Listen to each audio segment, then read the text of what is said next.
narambiwe mu bintu byose ngeze kugupfa. Genda umukristo mpora mbihamya, nawe igihugu cyose cyanseka. Genda umukristo wo mu mutima, kuko ubu nsigaye nkunda Kristo.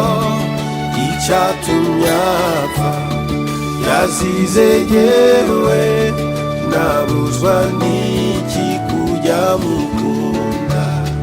Genda umukristo umva ubwo buntu, narakijijwe nkurwa mu byaha.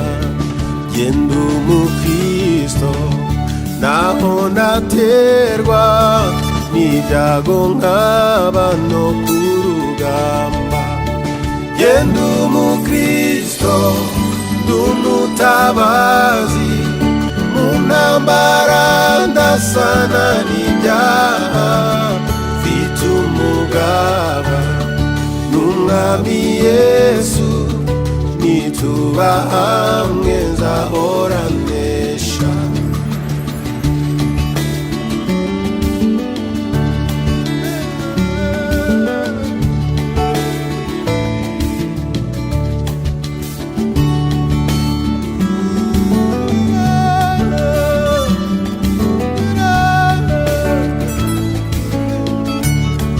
Genda umukristo ndi umwimukira, ndakomeje mu rugendo rwanjye. Iby'ino mw'isi ndabihinyuye, sigaye nifuza ibyo mw'ijuru. Genda umukristo gakondo yacu iri mw'ijuru ku Mana yacu.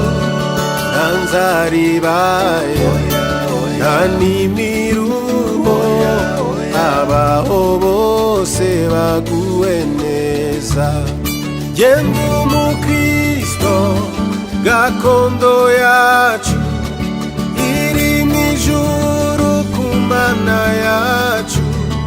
Nta nzara ibaye, nta n'imiruho, abaho bose baguwe neza. Genda umukristo icyo ni ikintu gihumuriza umutima wanjye, kinyibagiza n'ibyago byose, nkumva nduhuwe n'umwami Yesu. Genda umukristo uko ndi kose, maze nintumirwa ngiye gupfa. Nzagira ibyishimo bitavugwa, nzabona ihirwe ngiye mw'ijuru. Genda umukristo uko ndi kose, maze nintumirwa ngiye gupfa.